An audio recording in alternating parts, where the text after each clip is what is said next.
Deathworld by Harry Harrison. Chapter 7.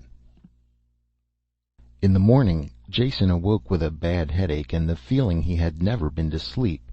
As he took some of the carefully portioned stimulants that Bruco had given him, he wondered again about the combination of factors that filled his sleep with such horror. "Eat quickly," Bruco told him when they met in the dining room. "I can no longer spare you time for individual instruction. You will join the regular classes and take the prescribed courses. Only come to me if there is some special problem that the instructors or trainers can't handle." The classes, as Jason should have expected, were composed of stern-faced little children. With their compact bodies and no-nonsense mannerisms, they were recognizably Pyrran. But they were still children enough to consider it very funny to have an adult in their classes. Jammed behind one of the tiny desks, the red-faced Jason didn't think it was much of a joke. All resemblance to a normal school ended with the physical form of the classroom. For one thing, every child, no matter how small, packed a gun. And the courses were all involved with survival. The only possible grade in a curriculum like this was 100%, and students stayed with a lesson until they mastered it perfectly. No courses were offered in the normal scholastic subjects. Presumably these were studied after the child graduated survival school and could face the world alone, which was a logical and cold-hearted way of looking at things. In fact, logical and cold-hearted could describe any Pyrran activity. Most of the morning was spent on the operation of one of the med kits that strapped around the waist. This was a poison analyzer that was pressed over a puncture wound. If any toxins were present, the antidote was automatically injected on the site. Simple in operation, but incredibly complex in construction. Since all Pyrrans serviced their own equipment, you could then only blame yourself if it failed. They had to learn the construction and repair of all the devices. Jason did much better than the child students, though the effort exhausted him. In the afternoon he had his first experience with a training machine. His instructor was a 12-year-old boy whose cold voice didn't conceal his contempt for the soft off-worlder. "All the training machines are physical duplicates of the real surface of the planet, corrected constantly as the life forms change. The only difference between them is the varying degree of deadliness.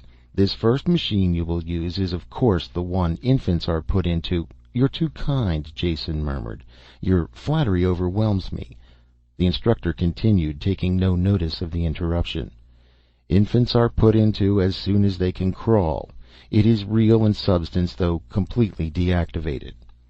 Training machine was the wrong word, Jason realized as they entered through the thick door. This was a chunk of the outside world duplicated in an immense chamber. It took a very little suspension of reality for him to forget the painted ceiling and artificial sun high above, and imagine himself outdoors at last. The scene seemed peaceful enough, though clouds banking on the horizon threatened a violent Pyrran storm. "You must wander around and examine things," the instructor told Jason. "Whenever you touch something with your hand, you will be told about it. Like this." The boy bent over and pushed his finger against a blade of the soft grass that covered the ground. Immediately a voice barked from hidden speakers. "Poison grass. Boots to be worn at all times." Jason kneeled and examined the grass. The blade was tipped with a hard, shiny hook. He realized with a start that every single blade of grass was the same. The soft green lawn was a carpet of death. As he straightened up, he glimpsed something under a broad-leafed plant. A crouching, scale-covered animal whose tapered head terminated in a long spike.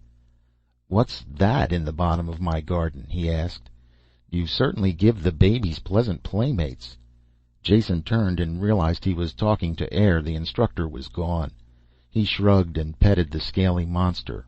"Horn devil," the impersonal voice said from midair. "Clothing and shoes no protection. Kill it."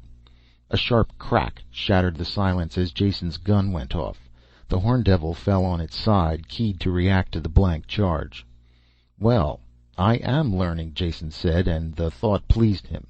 The words "kill it" had been used by Bruco while teaching him to use the gun. Their stimulus had reached an unconscious level. He was aware of wanting to shoot only after he had heard the shot. His respect for Pyrran training techniques went up. Jason spent a thoroughly unpleasant afternoon wandering in the child's garden of horror. Death was everywhere, while all the time the disembodied voice gave him stern advice in simple language, so he could do unto rather than being done in. He had never realized that violent death could come in so many repulsive forms. Everything here was deadly to man, from the smallest insect to the largest plant. Such singleness of purpose seemed completely unnatural. Why was this planet so alien to human life? He made a mental note to ask Brucco. Meanwhile, he tried to find one life form that wasn't out for his blood. He didn't succeed. After a long search, he found the only thing that, when touched, didn't elicit deadly advice. This was a chunk of rock that projected from a meadow of poison grass. Jason sat on it with a friendly feeling and pulled his feet up. An oasis of peace. Some minutes passed while he rested his gravity-weary body. "Rot fungus! Do not touch!" The voice blasted at twice its normal volume, and Jason leaped as if he had been shot. The gun was in his hand, nosing about for a target. Only when he bent over and looked closely at the rock where he had been sitting did he understand. There were flaky gray patches that hadn't been there when he sat down. "Oh, you tricky devils," he shouted at the machine. "How many kids have you frightened off that rock after they thought they had found a little peace?" He resented the snide bit of conditioning, but respected it at the same time. Pyrrans learned very early in life that there was no safety on this planet except that which they provided for themselves. While he was learning about Pyrrus, he was gaining new insight into the Pyrrans as well. End of Chapter 7 of Deathworld by Harry Harrison.